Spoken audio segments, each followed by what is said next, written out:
আসলে আমরা মদ কাকে বলতে পারি, মদ কোন জিনিসগুলোকে আমরা মদ বলবো, এই মর্মে হাদিসে যে ইঙ্গিতটা পাওয়া যায় রাসূলুল্লাহ সাল্লাল্লাহু আলাইহি ওয়াসাল্লামের মুখনিসৃত বাণীর মধ্যে যে আলোচনাটা পাওয়া যায়, আব্দুল্লাহ ইবনে ওমর রাদিয়াল্লাহু আনহু বলছেন রাসূলুল্লাহ সাল্লাল্লাহু আলাইহি ওয়াসাল্লাম বলেছেন, কুল্লু মুসকিরিন খামরুন ওয়া কুল্লু খামরিন হারাম। প্রত্যেকটা নেশা জাতীয় দ্রব্য মদ আর প্রত্যেকটা নেশা জাতীয় দ্রব্য হারাম। সহিহ মুসলিম 5336 নম্বর হাদিস। এখানে দুইটি জিনিস খেয়াল করুন যে খমর এবং সাকার দুইটি শব্দ ব্যবহার করা হয়েছে।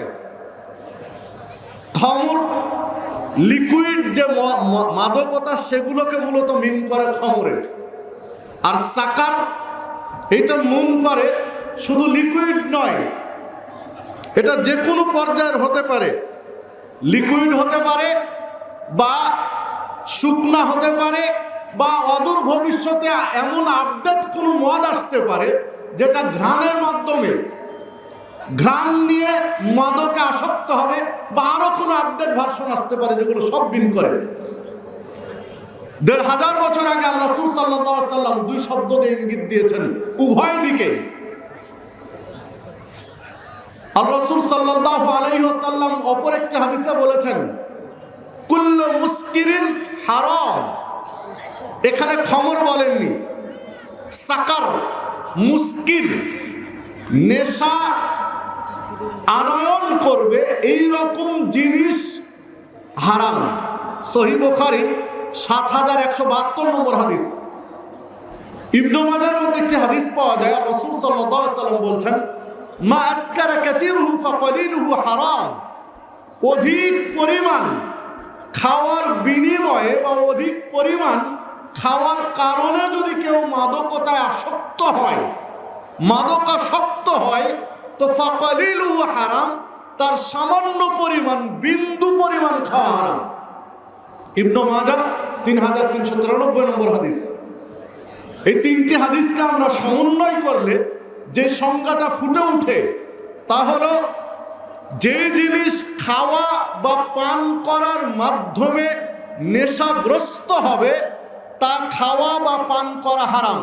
দ্বিতীয়ত, অধিক পরিমাণ খেলে যদি নেশায় আসক্ত হয় তার সামান্য পরিমাণ খাওয়া হারাম, যা রাসূলুল্লাহ সাল্লাল্লাহু আলাইহি ওয়াসাল্লামের হাদিসে স্পষ্ট বোঝা যায়। সম্মানিত উপস্থিতি, এর আলোকে আপনি পৃথিবীর নেশা জাতীয় দ্রব্যগুলোকে মিলিয়ে নেন সংজ্ঞার আলোকে। একটা জিনিস স্মরণে রাখবেন, খাবার এবং পোশাক এই দুইটি জায়গাতে ইসলাম একেবারে নাম ধরে ধরে বলেনি। নাম ধরে ধরে এইটা হালাল, এইটা হালাল, এইটা হালাল, এই খাবার হালাল, এই খাবার হালাল, এই খাবার হারাম, এই পোশাক হালাল, এই পোশাক হারাম, এইভাবে নাম ধরে ধরে বলেনি খাদ্য এবং পান পোশাকের ক্ষেত্রে। কেননা খাদ্যের আপডেট হবে, দিন যত যাবে খাদ্য নতুনত্ব আসবে, গবেষণা বাড়বে, খাবার বাড়বে, এই জন্য নাম বলা নেই এগুলো। এই যে স্ট্রবেরি খাচ্ছেন, ড্রাগন ফল খাচ্ছেন, এগুলোর অস্তিত্ব আপনি কোথায় হাদিসে পাবেন? কারণ আরো কদিন পরে, আরো কয়েক বছর পরে আরো কি নতুন ফল আসবে যেটা আপনি আমি জানি না। ঠিক পোশাকের ক্ষেত্রেও তাই। পৃথিবীর আবহাওয়া জলবায়ু অনুযায়ী, রাষ্ট্রভেদে আবহাওয়া অনুযায়ী পোশাক চেঞ্জ হবে। নাতিশীতোষ্ণ দেশে একরকম পোশাক হবে, গভীর শীত তাদের পোশাক একরকম হবে, উষ্ণ দেশে তাদের পোশাক একরকম হবে। নানাবিধ কারণে পোশাক এবং খাদ্যের ক্ষেত্রে ইসলাম নাম ধরে ধরে বলেনি, এখানে নীতিমালা বলেছে, অসুল বলেছে, খাবারের অসুল বলে দিয়েছে, নীতিমালা বলে দিয়েছে, পোশাকের অসুল বলে দিয়েছে, নীতিমালা বলে দিয়েছে। নীতিমালার আলোকে, উসুলের আলোকে যে খাবারগুলো পড়ে সেগুলো খাওয়া যাবে, যেগুলো নিষেধ সেগুলো বর্জন করতে হবে। ঠিক পোশাকের উসুলের আলোকে, নীতিমালার আলোকে যে পোশাক পরা যাবে, পরতে হবে, যেটা ছাড়া উচিত ছেড়ে দিতে হবে। যাকগে, সে বিষয় নয়। তো তো যে কথা বলছিলাম, নাম ধরে ধরে আপনি এটা পাবেন না, নাম ধরে ধরে আসবে না। সম্মানিত উপস্থিতি, তো দেখুন, তাহলে আমরা উসুল নীতিমালা আমরা পেলাম মাদকতার সংজ্ঞায়, যে খাওয়া পান করার কারণে যদি নেশায় আসক্ত হয় তাহলে সেটি মদ এবং হারাম। এটা পরীক্ষা হবে কি করে? বেশি পরিমাণ খাওয়া পান করার মাধ্যমে যদি নেশায় আসক্ত হয় তো সামান্য পরিমাণ খাওয়া হারাম, বিন্দু পরিমাণ খেতে পারবে না। এই আলোকে, মাদকতার যে সংজ্ঞার আলোকে খাদ্যের যারা গবেষণা করেছেন, এই বিভাগে যারা গবেষক রয়েছেন, তারা যে মাদকের শ্রেণীভুক্ত নাম তালিকায় অন্তর্ভুক্ত করেছেন, সেগুলো পাওয়া যায় বিড়ি, সিগারেট, জর্দা, গুল, সাদা পাতা, আলা পাতা, খৈনি, বিয়ার, ব্রান্ডি, হুইস্কি, মেথাডন, প্যাথাডন, কোডিন, ভাং, চুরস, হাশিশ, ইয়াবা, হিরোইন, ফেন্সিডিল, রিটানিল, ভদকা, এই জাতীয় অনেক তালিকা দিয়েছেন, যেগুলো আপনার আমার সমাজে চালু আছে। মনে রাখবেন, একটা জিনিস পরীক্ষা করতে হলে নির্ভেজাল পাত্র লাগে। জর্দা, গুল, বিড়ি, সিগারেট নেশা হয় কি হয় না, এইটা পরীক্ষা করতে হবে যে কোনোদিন খায়নি তাকে দিয়ে। আপনি বছরের পর বছর ধরে বিড়ি, জর্দা, গুল খেয়ে খেয়ে আপনার বডির সাথে অ্যাডজাস্ট করে ফেলেছেন, আপনাকে দিয়ে পরীক্ষা হবে না। জীবনে কোনোদিন বিড়ি টানেনি, জীবনে কোনোদিন জর্দা মুখে দেয়নি, জীবনে কোনোদিন গুল মুখে দেয়নি, তাকে দিয়ে পরীক্ষা করুন। 2-3 কোটা গুল, 2-3 কোটা জর্দা, 2-4-10 প্যাকেট বিড়ি এইরকম ব্যক্তিকে খাওয়ান, পান করান। এরপরে যদি তার মাথা চক্কর দেয়, মাথা ঘুরে, ভিন্ন কোনো ইঙ্গিত বহন করে তার শরীরে, তার চেহারায়, তার কথাবার্তায়, তাহলে এগুলো মদ এবং এগুলো হারাম। সম্মানিত উপস্থিতি, দেখুন আমাদের বাংলাদেশের যে চিত্র, সরকারি হিসাব মতে বর্তমান বাংলাদেশে প্রায় 80 লক্ষাধিক ব্যক্তি মাদকে আসক্ত, মাদকাসক্ত 80 লক্ষের অধিক সরকারি হিসাবে। আর বেসরকারি হিসাবে 1 কোটিরও উপরে মাদকাসক্ত বর্তমান বাংলাদেশে। আর এই 1 কোটির উপরে জরিপ যেটা বলছে, এই মাদকে আসক্ত যারা হয়েছে তাদের শতকরা 90% প্লাস যারা শুরু হয়েছে ধূমপান দিয়ে, প্রবেশ করেছে মাদকের জগতে, যারা প্রবেশ করেছে 1 কোটির উপরে মানুষ, এদের 90% প্লাস এর মাদকের জগতে প্রবেশ করেছে ধূমপান দিয়ে। দরজা হলো ধূমপান, মাদকের জগতে প্রবেশের দরজা হলো ধূমপান। ধূমপানের দরজা দিয়ে প্রবেশ করে সব ধরনের মাদকে আসক্ত হয়েছে। এটা একজন মাদক সেবীও এই জরিপ দিয়েছেন। 80-র দশকে একটা জরিপ চালিয়েছিলেন জুহুরি নামে একজন লেখক, বাংলাদেশের, সম্ভবত ভদ্রলোকের বাড়ি সিলেটে, মারা গেছেন, আল্লাহ তাকে ক্ষমা করুন। তো তিনি মাস্তানদের জবানবন্দি 100 জন মাস্তানের সাক্ষাৎকার নিয়েছিলেন। তো মাস্তানদের জবানবন্দি, এর মধ্যে একজন ঢাকার এক মাস্তানের সাক্ষাৎকার নিয়েছিলেন, যিনি মৃত্যু শয্যায় শায়িত, মরণ হবে, যাই এই রকম ব্যক্তির সাক্ষাৎকার নিয়েছিলেন। যেই লোকটি মাদকতার প্রভাবে অধিক মদ পান করার কারণে তার শরীরের পার্টসগুলো একটার পর একটা নষ্ট হয়ে গিয়ে ঢাকায় ক্লিনিকে মৃত্যু পথযাত্রী, তার কাছে উনি গিয়ে সাক্ষাৎকারে বলেছিলেন যে আপনি এই নষ্টের পথে কেন আসলেন, আগামী প্রজন্মের জন্য আপনার কোনো সাজেশন আছে কিনা, যেটা আমি আমার লিখনের মাধ্যমে জাতিকে জানাতে চাই। সেই দিন ওই মাস্তান বলেছিলেন, আগামী জাতিকে আমি যে মেসেজটা দিয়ে যেতে চাই, সেই মেসেজটা হলো, যদি জীবনটাকে সুস্থ রাখতে চাও মদ বিড়ি মদ গাঁজা তো দূরের কথা, ধূমপানের ধারে কাছে যেও না। এটা একজন মাদক সেবী মৃত্যুর মুখে এই কথাটা পরামর্শ দিচ্ছেন। উনি বলছেন, আমি আমার ছাত্র জীবনে বন্ধুদের পাল্লায় পড়ে নেশা শুরু করেছিলাম বিড়ি দিয়ে, তার ফল দাঁড়ানো শেষ পর্যন্ত এমন কোনো নেশা নেই যেটা আমি করিনি। ফল দাঁড়াচ্ছে, আমি আমার জীবনটা শেষ করে দিচ্ছি নিজের হাতে।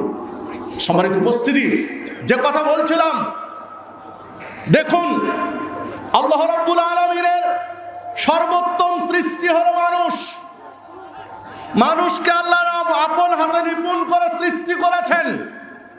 আল্লাহ রাব্বুল আলামিন ইবলিসকে বলেছিলেন, হে ইবলিস, মা মানাকা আন তাসজুদা লিমা খলাকতু বিয়াদাইয়া, হে ইবলিস, আমি যে আদমকে দুই হাতে সৃষ্টি করলাম তাকে সিজদা করতে তোকে কে বারণ করলো? মানে মানুষ আল্লাহর নিপুণ সৃষ্টি, আল্লাহ নিজ হাতে সৃষ্টি করেছেন। সূরা সদ ৭৫ নম্বর আয়াত। আল্লাহ রাব্বুল আলামিন সূরা ৩ এর মধ্যে বলছেন, লাকাদ খলাকনাল ইনসান ফি আহসানি তাকওয়িম, আমি মানুষকে সর্বোত্তম অবয়বে সৃষ্টি করেছি। মানুষের মতো নিপুণ সৃষ্টি পৃথিবীতে দ্বিতীয়টি আর নেই। মানুষকে আল্লাহ নিপুণ ভাবে সৃষ্টি করার পরে বলছেন, সুম্মা রাদাদনাহু আসফালা সাফিলিন, এই মানুষকে নিচে নামাতে নামাতে আসফালা সাফিলিন, একেবারে নিচু থেকে নিচে নামিয়ে দিয়েছি। বোঝা যায় মানুষ এতটাই নিচে নেমেছে তার কৃতকর্মের কারণে, যে পৃথিবীতে অন্য কোনো প্রাণী এত নিচে নামেনি। মানুষ যত নিচে নেমেছে, বাস্তবতায় যদি লক্ষ্য করেন, দেখুন আপনি যে বিড়ি সিগারেট জর্দা গুল খান, আপনি যে জর্দা খান, গুল খান, বিড়ি খান, সিগারেট খান, এগুলো আপনি আগামীকালকে একটা পিরিচে বিড়ি সিগারেট জর্দা গুল বিড়ির ভিতরের যে তামাক রয়েছে আপনি ঢেলে দিয়ে কালকে গরু, ছাগল, মহিষ, ভেড়া, কুকুর, শুকুরের মুখে ধরিয়েন। কোনো প্রাণী খায় না। কুত্তাতে যে জিনিস খায় না এগুলো মানুষ খায়। কুকুরে যা খায় না মানুষ খায়, শুকুরে যা খায় না মানুষ খায়। যে জর্দা গুলের মতো নোংরা জিনিস কুকুর শুকুরে খায় না, সে জিনিস মানুষ খায়। আল্লাহ বলছেন, সুম্মা রাদাদনাহু আসফালা সাফিলিন, মানুষকে নিচে নামাতে নামাতে একেবারে নিচে নামিয়ে দিয়েছে। কুকুর যা খায় না মানুষ তা খায়। আপনি চিন্তা করতে পারেন? সম্মানিত উপস্থিতি, যে কথা বলছিলাম, যে দেখুন যা খায় না কুকুর ও শুকুরে, সে জিনিস খায় আমার দেশের বড় হুজুরে। হুজুরের কথা জমে না, মুখ চলে না। খতিব খুতবাতে ওঠার আগে একটা জর্দা দিয়ে পান না দিলে অত্যন্ত গভীরে ধীরে ধীরে একটা মানুষকে নষ্ট করে দেয়। এগুলো ইতিহাস যা বলে, ইতিহাস যা প্রমাণ করে যে মাদকতার কারণে বিড়ি সিগারেট জর্দাগুল এগুলো খাওয়ার কারণে পর্যায়ক্রমে স্মৃতি শক্তি লোপ পেয়ে যায়। কমন সেন্স যেটা, সুস্থ বিবেক বিকল হয়ে যায়, সুস্থ বিবেক ঠিক থাকে না এগুলোর কারণে। দেখুন লজ্জা শরম হারিয়ে যায় এগুলোর কারণে মেজাজ খিটখিটে হয়ে যায়, মানুষের সাথে ভালো আচরণ করতে পারে না। এগুলোর কারণে নৈতিক মূল্যবোধ নষ্ট হয়ে যায়, নীতি নৈতিকতার অবক্ষয় ঘটে এগুলোর কারণে। সম্মানিত উপস্থিতি, এগুলোর কারণে কোথায় নীতি নৈতিকতার অবক্ষয় দেখেন? মাদক সেবীরা নিজের ঘরে চুরি করতে দ্বিধাবোধ করে না। নিজের ঘরে নিজের ইনকাম নিজেই চুরি করে। চাউল কিনে নিয়ে এসেছে 10 কেজি, এখন তার নেশা চড়েছে, নেশা করতে হবে, টাকা নেই হাতে, স্ত্রী তো নিয়ে যেতে দিবে না চাউল, তখন কি স্ত্রীকে ফাঁকি দিয়ে নিজের চাউল চুরি করে নেশা করছে। তো নিজের জিনিস নিজে চুরি করে না, নৈতিকতা মূল্যবোধ কোথায় গিয়েছে দেখুন। দেখুন যদি বলেন মনুষ্য জাতির মধ্যে, মুসলিমদের মধ্যে বেহায়া কারা, সবচেয়ে বেহায়া নির্বোধ হচ্ছে এই বিড়ি সিগারেট জর্দা গুলখোরগুলো। এদের মতো বেহায়া আর দ্বিতীয় মানুষের মধ্যে পাবেন না, আপনি মুসলিমদের মধ্যে পাবেন না। বলবেন কেন বেহায়া? বেহায়া কেন? দেখুন বিড়ি সিগারেট খোর বিড়ি খায় বসে বাথরুমে, পায়খানা করে আর বিড়ি খায়। বলেন তো মানুষ, এটা কোনোদিন মানুষের কাজ হতে পারে? বিশাল সাইনবোর্ডে লিখেছে, বিল বোর্ডে লেখা আছে, স্বাদে গন্ধে অতুলনীয়, প্রতিটানে তৃপ্তি আনে। যে বেটা লিখেছে ঠিকই লিখেছে। সকাল ভোরে বাসি পেটে পায়খানায় বসে যা টানে তার স্বাদ, যা বের করে তার গন্ধ, আসলে অতুলনীয়, এর কোনো তুলনা হয় না। যে লিখেছে ঠিকই লিখেছে। যে জিনিস বাথরুমে বসে খেতে হয়, এটা মানুষের খাবার হয় না। একজন অমুসলিম, একজন হিন্দু, একজন খ্রিস্টান, একজন বৌদ্ধ, সেও যদি চিন্তা করে যে যে জিনিস বাথরুমে বসে খায় এটা মানুষ খেতে পারে না, মুসলিম তো দূরের কথা। আল্লাহ রাব্বুল আলামিন কোরআন মাজিদের মধ্যে বলছেন, ইয়া আইয়ুহাল্লাযীনা আমানু ইয়া আইয়ুহান নাস, হে জনমণ্ডলী, কুলু মিম্মা ফিল আরদে হালালান তাইয়্যিবা, হে জনমণ্ডলী, জমিনে উৎপাদিত যে ফসল, জমিনে যা উৎপন্ন হয়, এই ফসল থেকে তোমরা খাও, পান করো। তবে শর্ত হলো হালালান তাইয়্যিবা, খাবারটা যেন হালাল হয়, খাবারটা যেন তৈয়ব হয়, বৈধ হয় এবং পবিত্র হয়, দেহের জন্য উপকারী হয়। সম্মানিত উপস্থিতি, কোরআন মাজিদের বাচন ভঙ্গি, আল্লাহ রাব্বুল আলামিনের আহ্বানগুলো কোথাও বলেছেন ইয়া আইয়ুহাল্লাযীনা আমানু, আর এখানে বলছেন ইয়া আইয়ুহান নাস। ইমানদারদের নয়, পৃথিবীর মানুষকে ডাক দিয়েছেন। হতে পারে অমুসলিমদেরও এই সম্বোধনের আওতায়, কারণ একজন মুসলিম হালাল এবং তৈয়ব খাবে ইহকাল এবং পরকাল উভয় কাল ঠিক রাখার জন্য, আর একজন অমুসলিম ইহকালে সুস্থ শরীরে বাঁচার জন্য হালাল এবং তৈয়ব খাবে। কারণ এই হারাম খাদ্যগুলো খেলে ইহকালেও সে সুস্থ থাকতে পারবে না, তার শরীরের পার্টসগুলো পর্যায়ক্রমে বিকল হয়ে যাবে, পর্যায়ক্রমে ধ্বংস হয়ে যাবে। এসব নষ্ট খাবারগুলো খাওয়ার কারণে কখনো ফুসফুস ড্যামেজ হয়ে যাচ্ছে, কখনো লিভার নষ্ট হয়ে যাচ্ছে, ক্যান্সারের জীবাণু পাওয়া যাচ্ছে। চিকিৎসা বিজ্ঞান বলছে ৭,০০০-এরও অধিক মাদকাসক্তের গবেষণায় যেটা বলছেন, জর্দা বা তামাক জাতীয় দ্রব্যে ৭,০০০-এরও অধিক উপাদান পাওয়া যায়, যেগুলো মানব দেহের জন্য একটিও উপকারী নয়, ক্ষতিকর।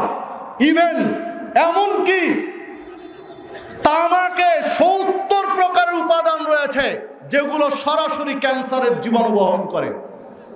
সম্মানিত উপস্থিতি, পর্যায়ক্রমে নিজেকে ধ্বংসের দিকে ঠেলে দিচ্ছি। আর যদি পরকালের হিসাব করি তাহলে তো পরকালের হিসাব আরো কঠিন। আল্লাহ রাব্বুল আলামিন বলছেন,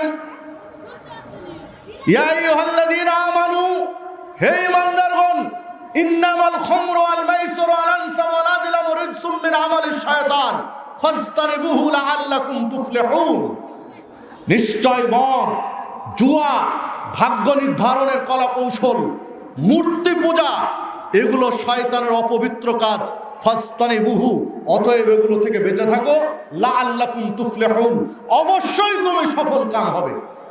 আপনি আমি যদি সফল কাম হতে চাই, পৃথিবীতে সার্থক হতে চাই, তাহলে মদ, জুয়া, ভাগ্য নির্ধারণের কোনো কলা কৌশল, এমনকি মূর্তি পূজা, এগুলো থেকে আপনাকে আমাকে বেঁচে থাকতে হবে।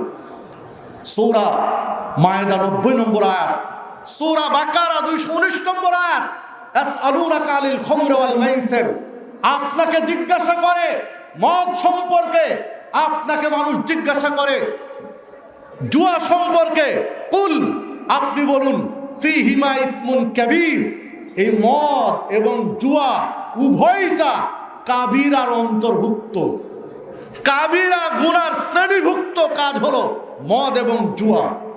সম্মানিত উপস্থিতি, শুধু কাবিরা নয়, এক হাদিসে আকবরুল কাবায়ের বলা হয়েছে, কাবিরার বড় গুনার সবচেয়ে বড়, সেগুলোর মধ্যে বলা হয়েছে মদকে। এর গুনার স্তরটা দেখুন। আর রাসূল সাল্লাল্লাহু আলাইহি ওয়াসাল্লাম বলছেন, ফাজতানিবুল খামর, নেশা থেকে বেঁচে থাকো, মাদকতা থেকে বাঁচো, ফাইন্নাহা উম্মুল খাবায়েস, কেননা খবিসা কাজ, অশালীন কাজের মা হলো নেশা করা। নাসাই 5667 নম্বর হাদিস। আর রাসূল সাল্লাল্লাহু আলাইহি ওয়াসাল্লাম মুআজকে 10টি উপদেশ দিয়েছিলেন। 10টি উপদেশের একটি উপদেশ দিয়েছিলেন, লা তাশরাবান্না খামরান, মুআজ নেশা জাতীয় দ্রব্য খাবে না, পান করবে না। ফাইন্নাহা রাসু কুল্লি ফাহিশাতিন, যত ফাহিশা কাজ রয়েছে, অপছন্দনীয় কাজ রয়েছে, এই অপছন্দনীয় কাজের মাথা, হেড অফিস হলো নেশা করা। যে হাদিস মুসনাদ আহমদের মধ্যে পাবেন 22,128 নম্বর হাদিস। রাসূলুল্লাহ সাল্লাল্লাহু আলাইহি সাল্লাম আবু দারদাকে বলেছিলেন, আবু দারদা, লা তাশরাবিল খামর, নেশা জাতীয় দ্রব্য খাবে না, পান করবে না। ফাইন্নাহা মিফতাহু কুল্লি শাররিন, কেননা পাপের জগতে, খারাপ কাজে প্রবেশের চাবি হলো নেশা করা। পাপের জগতে প্রবেশ করতে চাইলে এই নেশার মাধ্যমে প্রবেশ করতে হয়। যে হাদিস পাবেন ইবনে মাজার মধ্যে 3377 নম্বর হাদিস। সম্মানিত উপস্থিতি, তাহলে পাপের জগতে প্রবেশের চাবি নেশা করা, পাপের জগতের হেড অফিস হলো নেশা করা, পাপের জগতের মা হলো নেশা করা। এরপরেও যদি আপনি আমি না বুঝি, তাহলে আর কি বলার আছে বলুন। দেখুন, রাসূলুল্লাহ সাল্লাল্লাহু আলাইহি ওয়াসাল্লাম বলেছেন, আল খামরু উম্মুল ফাওয়াহিশ, নেশা জাতীয় দ্রব্য খাওয়া, পান করা ফাহিশা কাজের মা। ও আকবারুল কাবায়ের, কাবিরা গুনার সর্বশ্রেষ্ঠ, সবচেয়ে বড় গুনার, উন্নত গুনাহ হচ্ছে নেশা করা। এরপরে বললেন, মান শারাবাহা, যে ব্যক্তি নেশা জাতীয় দ্রব্য খাবে, পান করবে, ওয়াকালা উম্মিহি ওয়া আম্মাতিহি ওয়া খালাতিহি, সে যেন তার মায়ের সাথে, সে যেন তার খালার সাথে, সে যেন তার ফুপুর সাথে জেনা ব্যভিচারে লিপ্ত হলো। আস্তাগফিরুল্লাহাল্লাযী লা ইলাহা ইল্লা হুয়াল হাইয়ুল কাইয়্যুম ওয়া আতুবু ইলাইহি। যে হাদিস মুস্তাদরাক হাকিমের মধ্যে বর্ণিত হয়েছে। শেখ আলবানী সহিহ তারগিব ও তারহিবের মধ্যে নিয়ে এসেছেন এবং বলেছেন গ্রহণীয় সনদে, হাসান সনদে বর্ণিত হয়েছে। সম্মানিত উপস্থিতি, নেশা জাতীয় দ্রব্য খাওয়া, পান করার একটা পর্যায় হলো মা, খালা, ফুপুর সাথে জেনাবা বিচারে লিপ্ত হওয়ার মতো, যে হাদিসকে উড়িয়ে দেওয়া যায় না, কারণ হাসান পর্যায়ের সনদ। দেখুন, রাসূলুল্লাহ সাল্লাল্লাহু আলাইহি ওয়াসাল্লাম বলছেন, মুদমিনু খামরিন কাবিদ ওয়াসান, নিয়মিত নেশা করা, মদ পান করা, মূর্তি পূজা করার মতো অপরাধ। মূর্তি পূজা করলে যেই মানের অপরাধ হয়, নেশা করলে ওই মানের অপরাধ হয়। ইবনে মাজাহ 3376 নম্বর হাদিস। আর রাসূল সাল্লাল্লাহু আলাইহি ওয়াসাল্লাম বলছেন, শারিবুল খামরে কাবিদ ওয়াসান, যারা নেশা জাতীয় দ্রব্য খায়, পান করে, সে যেন মূর্তি পূজা করার মতো অপরাধ করে। ওয়াশারিবুল খামরে কাবিদিল লাত ওয়াল উজ্জা, যে ব্যক্তি নেশা জাতীয় দ্রব্য খায়, পান করে, সে যেন লাত উজ্জার বান্দার সমপর্যায়ে। আস্তাগফিরুল্লাহাল্লাযী লা ইলাহা ইল্লা হুয়াল হাইয়ুল কাইয়্যুম ওয়া আতুবু ইলাইহি।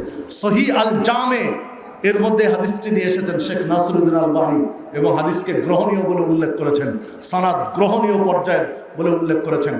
দেখুন, রাসূলুল্লাহ সাল্লাল্লাহু আলাইহি ওয়াসাল্লাম বলছেন, মুদমিনুল খামর লা ইয়াদখুলুল জান্নাহ মুদমিনু খামরিন, জান্নাতে প্রবেশ করবে না যে ব্যক্তি নেশা জাতীয় দ্রব্য খায়, পান করে। ইবনে মাজাহ 3375 নম্বর হাদিস। আল্লাহ রাসূল সাল্লাল্লাহু আলাইহি ওয়াসাল্লাম বলছেন, কেউ যদি নেশা জাতীয় দ্রব্য খায়, পান করে, তাহলে 40 দিনের ইবাদত কবুল হবে না। এমত অবস্থায় যদি মৃত্যু হয়, তার মৃত্যু হবে জাহেলিয়াতের মৃত্যু, তার স্থান হবে জাহান্নাম। আবার যদি নেশা করে, তওবা করে, কবুল হবে। আবার যদি নেশা করে, আবার 40 দিনের ইবাদত কবুল হবে না। এমত অবস্থায় যদি তার মৃত্যু হয়, ঠিকানা হবে জাহান্নাম, আর মৃত্যু হবে জাহেলিয়াতের মৃত্যু। যদি তওবা করে, তার তওবা কবুল করা হবে। আবার যদি নেশা করে, আবার 40 দিনের সারা ইবাদত কবুল হবে না। এমত অবস্থায় যদি তওবা করে, তওবা কবুল হবে। 40 দিনের ভিতরে মারা গেলে জাহেলিয়াতের মৃত্যু হবে, ঠিকানা হবে জাহান্নাম। চতুর্থবার যদি আবার নেশা করে, আল্লাহ রাসূল সাল্লাল্লাহু আলাইহি ওয়াসাল্লাম বলছেন, তাকে তিনাতুল খাবাল কিংবা রদাগাতুল খাবাল খাওয়া হবে। আল্লাহ রাসূল সাল্লাল্লাহু আলাইহি ওয়াসাল্লাম জিজ্ঞাসা করলেন সাহাবীরা রাসূলুল্লাহ সাল্লাল্লাহু আলাইহি ওয়াসাল্লামকে, তিনাতুল খাবাল কি, রদাগাতুল খাবাল কি? আল্লাহ রাসূল সাল্লাল্লাহু আলাইহি ওয়াসাল্লাম বললেন, আরকু মিনান নার আও উসারাতু মিনান নার, জাহান্নামীদের রক্ত, জাহান্নামীদের পুঁজ, জাহান্নামীদের নাক থেকে বের হওয়া পদার্থ, তাদের গলিত পদার্থ শরীরের পচনে, এইগুলো দিয়ে ওসারা জুস বানানো হবে, এই জুস খাওয়ানো হবে। এসব নেশা জাতীয় দ্রব্য যারা খায়, পান করে, মাদকাসক্তদেরকে। সম্মানিত উপস্থিতি, দেখুন, আপনাকে আমাকে এগুলো ছেড়ে দিতে হবে, একেবারে একেবারে নিচু কাজ এগুলো, একেবারে নিন্দনীয় কাজ এগুলো, একেবারে জঘন্য কাজ এগুলো। হ্যাঁ, আপনি আমি ছাড়তে চাই। ছাড়বো কিভাবে? কিভাবে সমাজের উত্তরণ ঘটানো যেতে পারে, কিভাবে সমাজকে এই পথ থেকে ফিরাতে পারে।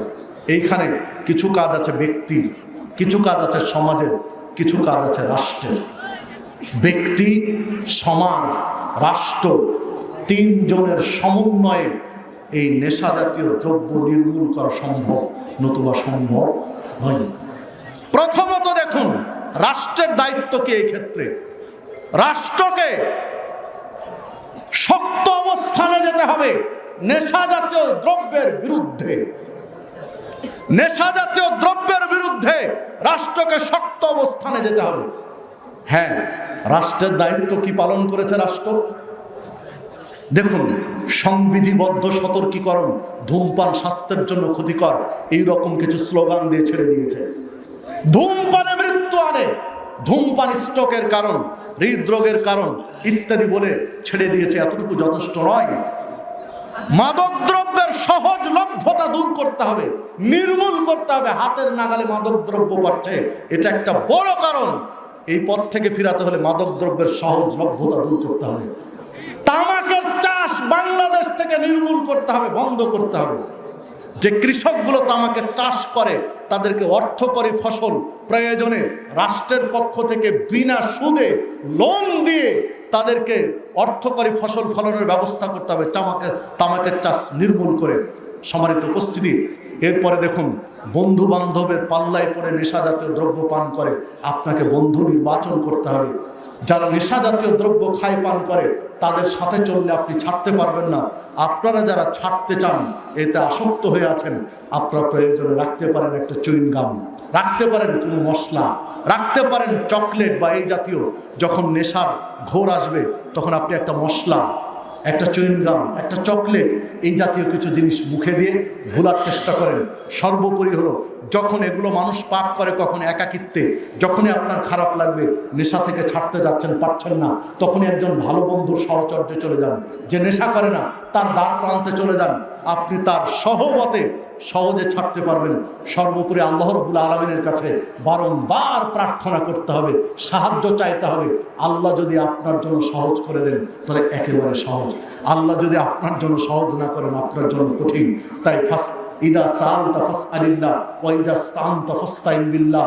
যদি কিছু সাহায্য চাইতে হয় আল্লাহর কাছে চাও, কোনো সহযোগিতা, কোনো প্রয়োজন আল্লাহর কাছে পেশ করো। বিধায় আল্লাহর কাছে বারংবার প্রার্থনা করতে হবে। আসুন আমরা নেশা, মাদকতার ভয়াবহ থাবা থেকে জীবন এড়িয়ে চলার চেষ্টা করি, বাঁচার চেষ্টা করি। আল্লাহ রাব্বুল আলামিন সেই তৌফিক দান করুন। সকল প্রকার নেশা জাতীয় দ্রব্য থেকে আমাদেরকে মুক্ত থাকার তৌফিক দান করুন।